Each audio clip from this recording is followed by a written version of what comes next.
સૌરાષ્ટ્રની અસ્મિતા ન્યૂઝ. સુરેન્દ્રનગર લોહીલુહાણ ફૂલ ગ્રામમાં સામાન્ય બોલાચાલીનો કરુણ અંજામ, યુવકની કરપીણ હત્યા. ઝાલાવાડની ધરા પર ફરી એકવાર લોહીના ફુવારા ઉડ્યા છે.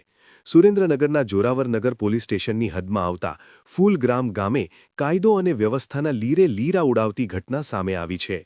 માત્ર સામાન્ય બોલાચાલીએ હિંસક સ્વરૂપ ધારણ કરતા એક નિર્દોષ વ્યક્તિએ જીવ ગુમાવવો પડ્યો છે. ઘટનાની વિગત જોઈએ તો ક્ષણિક આવેગમાં ખેલ ખેલાયો. મળતી માહિતી મુજબ ફૂલગ્રામ ગામે રહેતા રમેશભાઈ ગાબુ અને અન્ય શખ્સો વચ્ચે કોઈ બાબતે તકરાર થઈ હતી. વાત વણસતા મામલો મારામારી પર પહોંચ્યો હતો. ઉશ્કેરાયેલા શખ્સોએ રમેશભાઈ પર જીવલેણ હુમલો કર્યો હતો. હુમલાખોરોએ રમેશભાઈના માથાના ભાગે બોથડ પદાર્થ અથવા હથિયારના ઘા ઝીંકતા તેઓ લોહીલુહાણ હાલતમાં ઢળી પડ્યા હતા.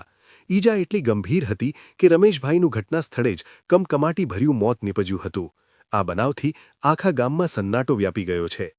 ઘટનાની જાણ થતાં જ જોરાવરનગર પોલીસનો કાફલો ઘટના સ્થળે દોડી ગયો હતો. પોલીસે મૃતકની લાશનો કબજો મેળવી તેને પોસ્ટમોર્ટમ એટલે કે પીએમ માટે હોસ્પિટલ ખસેડી છે.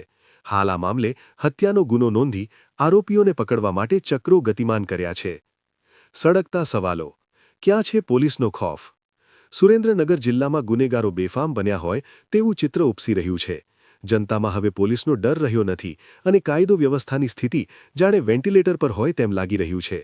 જિલ્લામાં માત્ર હત્યા જ નહીં પણ ગેરકાયદેસર ખનીજ ચોરી અને દારૂની હેરાફેરી જેવી પ્રવૃત્તિઓ ફૂલીફાલી છે.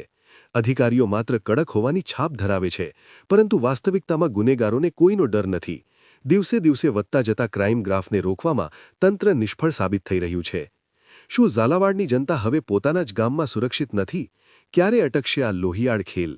આ સવાલો અત્યારે સુરેન્દ્રનગરના દરેક ચોકમાં ગુંજી રહ્યા છે.